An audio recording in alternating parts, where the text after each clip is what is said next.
कल्पना कीजिए, अगर त्रेता युग की कोई घटना आज के कलयुग में फिर से दोहराई जाए, अगर एक और सीता हरण हो, लेकिन इस बार न रावण लंका से आया है न राम अयोध्या से, फिर भी कहानी वही है, बस किरदार बदल गए हैं और वक्त का चेहरा आधुनिक हो चुका है। ये कहानी सिर्फ एक अपहरण की नहीं है, ये उस पवित्र विश्वास की है जिसे किसी ने छल से तोड़ा और किसी ने उसे बचाने के लिए अपनी जान तक दांव पर लगा दी।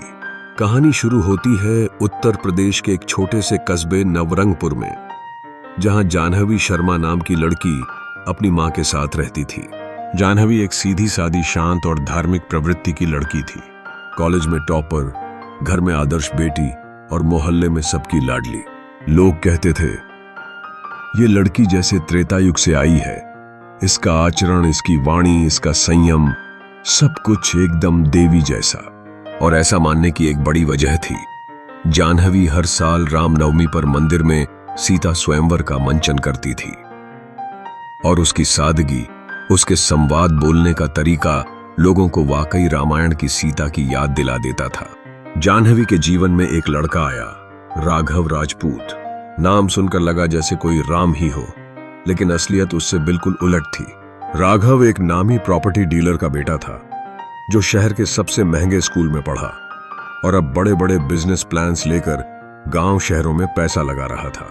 उसका पहनावा, रहन सहन और बातें सब आकर्षक थीं, लेकिन उसके अंदर जो छल छिपा था वो कोई देख नहीं पाया। जाह्नवी से उसकी मुलाकात रामलीला के दौरान हुई। राघव उस आयोजन का स्पॉन्सर बना।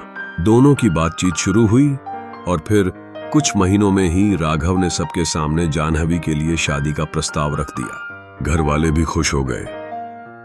गांव ने जैसे सीताराम का मिलन देख लिया हो। लेकिन यह कहानी यहीं खत्म नहीं होती। शादी की तारीख तय हो गई, मंडप सजने लगे। लेकिन शादी से 2 हफ्ते पहले राघव ने कहा, जाह्नवी, चलो एक बार दिल्ली चलें, मेरी मां तुमसे मिलना चाहती हैं। शादी के बाद टाइम नहीं मिलेगा। जाह्नवी पहले झिझकी, लेकिन मां ने कहा, बेटा, ये अब तुम्हारा होने वाला पति है, भरोसा रखना।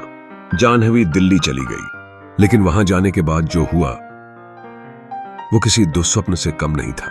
राघव उसे अपने बंगले पर ले गया। वहां कोई मां नहीं थी। वहां एक अजीब सा माहौल था, जैसे कुछ छिपाया जा रहा हो। और उसी रात जाह्नवी को नींद की गोलियां देकर बेहोश किया गया। सुबह जब वो उठी तो खुद को एक बंद कमरे में पाया। फोन नहीं, खिड़की नहीं और कोई जवाब देने वाला नहीं। जाह्नवी की मां ने 3 दिन तक उसका फोन बंद पाया तो थाने पहुंची, रिपोर्ट लिखवाई, लेकिन पुलिस ने पहले 2 दिन कहा, बड़ी हो गई है आपकी बेटी, अपने बॉयफ्रेंड के साथ गई होगी। 4 दिन बाद जब राघव का फोन भी बंद हो गया, तब पुलिस हरकत में आई। कॉल डिटेल्स निकाले गए, दिल्ली पुलिस को अलर्ट भेजा गया।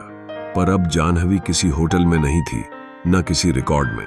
वो तो राघव के किसी दोस्त के फार्म हाउस में थी, जहां उसे कैद कर रखा गया था। राघव का मकसद शादी नहीं था। वो तो जाह्नवी के नाम पर अपने एक इंटरनेशनल गिरोह को मानव तस्करी के लिए बेचने की प्लानिंग कर रहा था। उसके पास नकली डॉक्यूमेंट्स थे, फर्जी पासपोर्ट्स तैयार थे। जाह्नवी को दुबई भेजने की पूरी तैयारी थी। रामायण में रावण ने छल से सीता को हर लिया था। यहां राघव ने प्यार के नाम पर जाह्नवी को फंसा लिया। कहानी का असली मोड़ आता है जब इंस्पेक्टर महेश ठाकुर इस केस में एंटर करते हैं। वो खुद रामलीला में हनुमान का किरदार निभाते थे। जाह्नवी की मां उन्हें जानती थी और उन्होंने भरोसे के साथ कहा, आपको ही मेरी बेटी को लाना होगा ठाकुर जी। महेश ठाकुर ने जाह्नवी की पुरानी लोकेशन को ट्रेस किया। दिल्ली की एक कॉलोनी में लगे एक सीसीटीवी से उन्हें वो फुटेज मिली जिसमें राघव एक संदिग्ध आदमी के साथ फार्म हाउस की गाड़ी में जाता दिखा।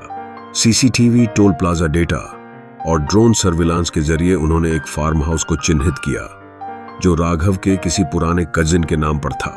रेड पड़ी और उस फार्म हाउस से 3 लड़कियां बरामद हुईं, जिनमें से एक थी जाह्नवी।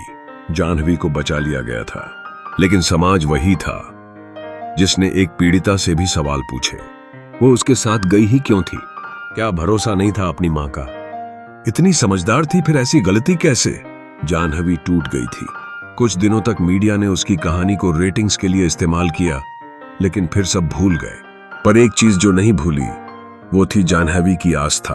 उसने मंदिर जाकर अपने सीता स्वरूप को फिर से पहचाना। उसने ठाना वो खुद को विक्टिम नहीं वॉरियर कहेगी।